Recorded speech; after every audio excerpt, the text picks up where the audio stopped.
నమస్తే. శ్రీ గురుభ్యో నమః. శ్రీమాత్రే నమః. ఆదిత్యాయ చ సోమాయ మంగళాయ బుధాయ గురు శుక్ర శనిభ్యే రాహవే కేతవే నమః.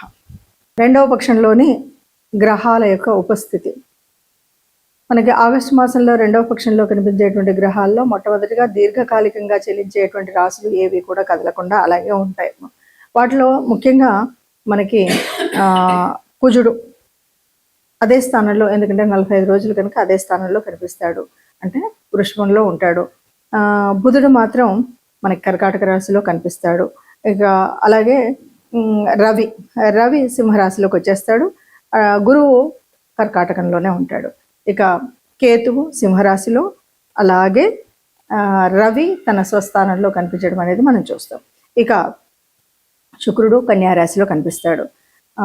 రాహువు మనకి కుంభరాశిలో కనిపిస్తే మీనరాశిలో వక్రించినటువంటి శని కనిపిస్తుంది. ఇది రెండవ పక్షంలో కనిపించేటువంటి గ్రహ ఉపస్థితి.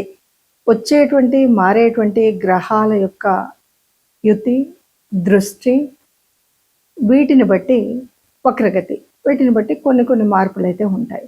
ఆ మార్పులకు అనుగుణంగా మనం చేసుకోవాల్సినటువంటి ముందు జాగ్రత్త చర్యలు, దాని గురించి మనం ఎప్పుడు కూడా ఈ గోచార ఫలితాలు తెలుసుకుంటాం. అయితే ఆగస్టు మాసంలో ఈ గోచార ఫలితాలకి ఉపస్థితి అయినటువంటి గ్రహాల స్థితి ఎట్లా ఉంది అంటే, ముందుగా మనం చూసినట్టయితే వృషభ రాశిలో కుజుడు ఉన్నాడు. బుధుడు మనకి మిథునంలో ఉండి 6వ తారీఖు కర్కాటకంలోకి వెళ్తాడు. అలాగే కర్కాటకంలో మరి గురువు ఎప్పటి నుండో అక్కడ ఉన్నటువంటి స్థితి ఇంకా అలాగే ఉంటుంది సంవత్సరకాలం. తర్వాత రవి 18వ తారీఖు కర్కాటకం నుండి సింహంలోకి మార్పు చెందుతాడు. ఇక సింహరాశిలో శుక్రుడు కేతువు మాసం యొక్క మొదటి రోజులో కనిపిస్తే, శుక్రుడు తదుపరి కన్యారాశిలోకి వెళ్ళడం కనిపిస్తుంది 2వ తారీఖు. ఇక మరి కుంభరాశిలో రాహు, అలాగే ప్రారంభమయ్యి ప్రతి 2.5 రోజులకు మారుతూ ఉన్నటువంటి చంద్రుడు ప్రారంభంలో మనకి రాహుతో కలిసి కుంభరాశిలో కనిపిస్తాడు. ఇక మీనంలో శని వక్రించినటువంటి స్థితి, ఇది అందరికీ తెలిసినటువంటిది. మరి ఇలాంటి గ్రహస్థితి ఉన్నప్పుడు ఏ రాశుల వారికి, అంటే 12 రాశుల వారికి ఒక్కొక్కరికి ఏ రకంగా ఉంటుంది అన్నది తెలుసుకుందాం. తదుపరి రాశి కర్కాటక రాశి. కర్కాటక రాశి వారికి ఆగస్టు మాసంలో ఎలా ఉంటుంది అంటే, రెండున కుజుడు మారుతున్నాడు కదా, ఈ మార్పు వల్ల గ్రహబలము అధిక శాతం ఆగస్టులో కుజుని మార్పు, గ్రహ బలాల అధిక శాతం తగ్గుతున్నాయి కాబట్టి కుటుంబ వ్యక్తుల చేత సహకారం ఉంటుంది. వృత్తి ఉద్యోగాల్లో అధికారుల చేత ఒత్తిడి పెరుగుతుంది. అలాగే ఇష్టం లేనటువంటి పనులు చేయవలసి వస్తుంది. అనారోగ్య ఒత్తిడులు అనేటువంటివి కాస్త ఎక్కువగానే ఉంటాయి. ఎవరైనా నమ్మిన వాళ్ళు మిమ్మల్ని మోసగించేటువంటి అవకాశం ఉంటుంది. ప్రయాణాలు, పెట్టుబడులు, ఏవో పెళ్ళిళ్ళు, పెరంటాలని వాటికి పెట్టేటువంటి పెట్టుబడులు ఇవన్నీ ఉంటాయి, ఎక్కువగా ఉంటాయి. కాబట్టి కాస్త ప్రయాణాలు అవి తగ్గించుకోవడం అనేటువంటిది మంచి సూచనగా చెప్పొచ్చు. ఇప్పటి వరకు మీరు గ్రహించినటువంటి వాటిల్లో దాదాపుగా గ్రహాల యొక్క స్థితే కాకుండా మాసం యొక్క ప్రత్యేకత కనుక తీసుకున్నట్టయితే, దాదాపు శ్రావణ మాసంలోనే మనకి ఆగస్టు మాసం అంతా కనిపిస్తుంది. శ్రావణ మాసం అనగానే శ్రావణంలో ఉండేటువంటి పూజలు, వ్రతాలు ఒకవైపు, అంతేకాకుండా స్వాతంత్ర దినోత్సవం అనేటువంటి పండుగ కూడా మనకి ఇందులోనే కనిపిస్తుంది. దీనితో పాటు మనం గ్రహాల యొక్క మార్పు వల్ల వచ్చేటువంటి చంద్ర సూర్య గ్రహణాలు అనేది వినబడుతుంది. నిజానికి ఈ 2 గ్రహణాలలో అమావాస్య, పౌర్ణమి రోజు వచ్చేటువంటి 2 గ్రహణాలు కూడా మన దేశంలో జరగవు కనుక, మన దేశంలో కనిపించవు కనుక, వీటి గురించి అంత ప్రాధాన్యత ఇవ్వడం కానీ, వాటిని గ్రహణ నియమాలను పాటించడం కానీ చేయనవసరం లేదు అని చెప్పొచ్చు. ఇక ఇక్కడ మనం మిగతా గ్రహాలు కనుక చూసినట్టయితే, మనం ఏ రాశికైనా సరే కొన్ని గ్రహాల యొక్క అనుకూలత కోసం కానీ, దైవానుగ్రహణ కోసం కానీ మనం చేసుకోవలసినటువంటి కొన్ని నియమాలు అయితే మనకు తెలుసు. దాంట్లో ముఖ్యంగా గురువు యొక్క మార్పు వల్ల కానీ, గురువు యొక్క అలాగే శని వక్రీకరణ వల్ల కానీ, ఈ 2 వల్ల కూడా మనకు కనిపించేటువంటి వాటిల్లో ముఖ్యంగా శనివారం శని దోషం అనగానే మనం చేయవలసినటువంటి లక్షణాల్లో, అంటే ఇది అర్ధాష్టమ శని అవ్వచ్చు, లేదా శని మనకి ఏళ్ళనాటి శని ఉన్నటువంటి వాళ్ళు కావచ్చు, శని యొక్క దృష్టి ఉన్నటువంటి వాళ్ళు కావచ్చు, ఎవరైనా సరే మనము 4వ తరగతికి చెందినటువంటి కార్మికులు, ముఖ్యంగా వారికి మనం ఆహారం ఏదైనా పంచిపెట్టగలిగిన, లేదా గోశాలకు వెళ్ళి గోశాలలో గోగ్రాసం ఇచ్చిన, లేదు వృద్ధులు పెద్దలు ఎవరికైనా సేవ చేయగలిగిన, వీటి వల్ల ఆ గ్రహం శనిగ్రహం వల్ల వచ్చేటువంటి దోష నివారణ మనం చేసుకోవచ్చు.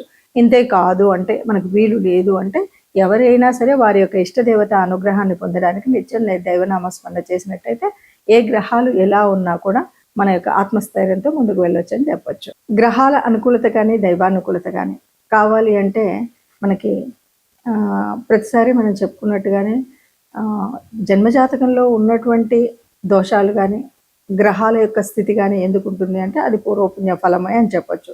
ఆ రోజు ఆ సమయంలో ఆ నక్షత్రాలు ఆ గ్రహాలు ఎందుకు అందులో ఉంటున్నాయంటే మనం పూర్వజన్మ సుకృతం, పూర్వజన్మలో చేసినటువంటి పాపపుణ్యాల ఫలితమే మనకు కనిపిస్తుంది.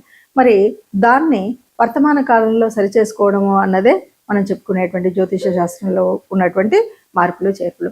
ఆ రకంగా చూసుకున్నట్టయితే ఎవరికైనా ఆర్థికంగా మనకు కష్టం అనిపిస్తుంది అంటే ఎంతసేపు మనకు కావాల్సినటువంటిది ఆర్థిక లాభాల కోసం గురువు శుక్రుడు యొక్క ఆనుకూల్యత కావాలి. అలా ఆనుకూల్యత కావాలి అంటే ముఖ్యంగా శుక్రుడికి సంబంధించినంత వరకు ఈ మాసం శ్రావణ మాసం అంటేనే లక్ష్మీదేవి వ్రతాలు చేసేటువంటి మాసం. కాబట్టి లక్ష్మీదేవి యొక్క ఆనుకూల్యత కోసం మనం తప్పనిసరిగా అందరూ పూజ చేసుకుంటాం. అందరం కూడా లక్ష్మీదేవి వ్రతాలు చేసుకోవడం అనేది కనిపిస్తుంది. అదొకటే కాదు, మనం అంతర్లీనంగా చేసేటువంటి అర్థం పరమార్థం కనుక ఆలోచించినట్టయితే ఎప్పుడు మనం కొన్ని సూత్రాలు నియమాలు చెప్పుకున్నాం. అసలు లక్ష్మీదేవి ఎక్కడ నివసిస్తుంది అంటే ఎక్కడ స్వచ్ఛత ఉంటుందో అక్కడ ఉంటుంది అంటారు. ఎక్కడ వెలుతురు ఉంటుందో అక్కడ తేజస్సు ఉంటుందో అక్కడ లక్ష్మీదేవి ఉంటుంది అంటారు. మరి ఈ సత్యం తేజస్సు అనేటువంటి విషయాలు మనకు తెలిసినప్పుడు ఎక్కడైతే దైవ నామ స్మరణ జరుగుతుందో అక్కడ లక్ష్మీదేవి ఉంటుంది అంటారు. కాబట్టి ఈ లక్ష్మీదేవి ఉండడం కోసం మనం చేసేటువంటి కర్మల్లో ముఖ్యమైనటువంటిది దేవత ఆరాధన అన్నటువంటిది. అంతేకాదు ఎప్పుడైనా సరే గోమాత అనగానే గోమాతలో సర్వదేవత నిలయం అంటారు. ముఖ్యంగా పృష్ఠభాగంలో లక్ష్మీదేవి యొక్క స్థితి ఉంటుంది అని చెప్తాం. కాబట్టి గోశాలకు వెళ్ళడము అనేటువంటి విషయాన్ని ఇక్కడ మళ్ళీ మనం గట్టిగా చెప్పుకోవాలి. అలాగే ఈ మాసం అంతా కూడా లక్ష్మీదేవికి సంబంధించినటువంటి పూజలు స్త్రీమూర్తులైతే తప్పకుండా వాళ్లే చేస్తారు. ఎవరైనా పురుషులైతే ఈ ఈ గ్రహాల యొక్క మరి ఆ దృష్టి ఆనుకూల్యత కోసం తప్పనిసరిగా ఆ రోజులలో వారు కూడా లక్ష్మీదేవికి పూజ చేసినట్టయితే కొంత అనుకూలత లభిస్తుంది అని మనం చెప్పొచ్చు. ఏదేమన్నా సరే లక్ష్మీదేవి అనగానే అది చాంచల్యం కలిగినటువంటిది అందరికి తెలుసు. లక్ష్మి స్థిరంగా ఒక చోట ఉండదు. కానీ స్థిరంగా ఉండాలి అంటే తప్పనిసరిగా చేయవలసినటువంటి నియమాలు ఇంతకు ముందే మనం చాలాసార్లు చెప్పుకున్నాం. అయినప్పటికీ కూడా లక్ష్మీదేవి మన దగ్గర ఉండాలంటే ఎప్పుడు కూడా ఆనందంగా, స్వచ్ఛంగా, సత్యంతో, గాలి వెలుతురు అన్నీ సరిగ్గా ఉండేలాగా ఉండడం, ఏదైనా అపశృతులు రాకుండా చూసుకోవడం అనేటువంటి మాటలు మనం ఎప్పుడు చెప్పుకుంటాం. ఆ విధంగా మనం ప్రవర్తించినట్టయితే, అలాగే సహాయం అనేది ముఖ్యంగా ఎవరైతే బాగా ఉన్న వాళ్ళకి సహాయం చేయడం అని కాదు, ఎవరైతే నిజంగా నిరాశ్రితంగా ఉంటారో వాళ్ళకి మనం సహాయం చేసినట్టయితే అంటే మనం నారాయణో దేవ అని మనం ఎప్పుడైతే చెప్తామో అలాగా మానవ రూపంలో ఉన్నటువంటి దేవతామూర్తులుగా మనం చూసేటువంటి స్థితి కనిపిస్తుంది. మనుషుల్లోనే మాధవుల్ని చూసేటువంటి పరిస్థితి కనిపిస్తుంది. కాబట్టి మనం ఎవరికైనా సహాయం చేసినట్టయితే లక్ష్మీదేవి మనకు అనుగ్రహిస్తుంది. ఇప్పుడు ఈ పరిస్థితి ఎందుకు అంటే ఎక్కడైతే గురువు కానీ శుక్రుడు కానీ అననుకూలతగా ఉన్నటువంటి ఏ గ్రహం ఏ రాశి వాళ్ళైనా సరే ఈ రకంగా మనం పూజ చేసినట్టయితే మనకు లక్ష్మీదేవి అనుకూలత పొందొచ్చు.